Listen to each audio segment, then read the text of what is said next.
মাইকের সামনে কথা বলার অভ্যাস খুব একটা আমার নেই। তারপর কেন যেন আমাকে বারবার ডাকলো, শানু বুঝলাম না। এত সুন্দর একটা অনুষ্ঠানে প্রথমেই শানুকে কংগ্রাচুলেশন জানাই সভাপতি হওয়ার জন্য। আশা করি বাংলাদেশ চলচ্চিত্র শিল্প সমিতি কি সুন্দর জায়গায় পৌঁছাবে। আসলে অনেক ভালো লাগছে, অনেকদিন পর ছবিতে কাজ করার আমি বলবো যে সুযোগ হয়েছে। মাঝখানে অনেকটা গ্যাপ দিয়েছি, কেন জানি না ব্যাটে বলে মিল ছিল না। ইকবাল যেহেতু বলল, ওর সাথে পরিচয় অনেক দিনের, বলতে গেলে লং টাইম, কখনো ছবির ব্যাপারে কখনোই কথা হয়।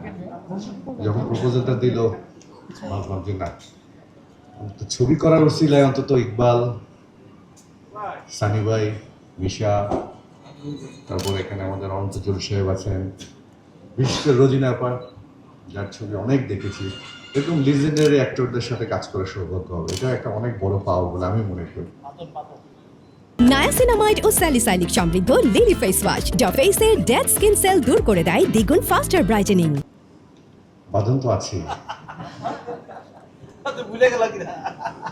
বাবারে, যাকে সবচেয়ে বেশি তার কথা সবাই শেষে নাই বলি।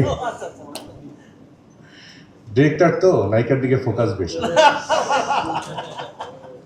আমরাও কিন্তু আছি, তাই না?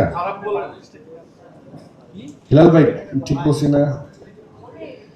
তো আমি আশা করব আমাদের সবারই চেষ্টা থাকবে একটা সুন্দর ছবি উপহার দেওয়ার আপনাদের জন্য। সত্যি আমি অন্তর থেকে চাই ছবিটি যেন একটা সুন্দর ছবি হয় এবং প্রডিউসার যেন তার কষ্টের টাকাটা ফেরত পায়। এবং সেই সাথে সাথে যারা মিডিয়ার এখানে আছেন তাদের প্রতি একটা অনুরোধ থাকবে যে একটা ছবিটা আপনাদের মাধ্যমে যেন একটা ওয়েল মার্কেটিংয়ের ব্যবস্থা হয়। কারণ একটা সুন্দর ছবি যদি ওয়েল মার্কেটিংয়ের ব্যবস্থা হয় তাহলে ছবিটি দর্শকের কাছে সহজে পৌঁছায় এবং গ্রহণযোগ্যতা পায়।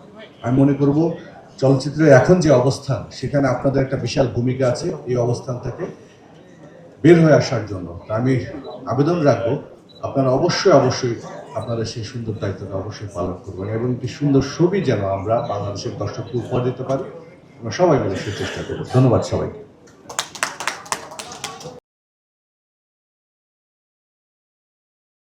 নায়াসিনামাইড ও স্যালিসাইলিক সমৃদ্ধ লিলি ফেস ওয়াশ যা ফেসের ডেড স্কিন সেল দূর করে দেয় দ্বিগুণ ফাস্টার ব্রাইটেনিং।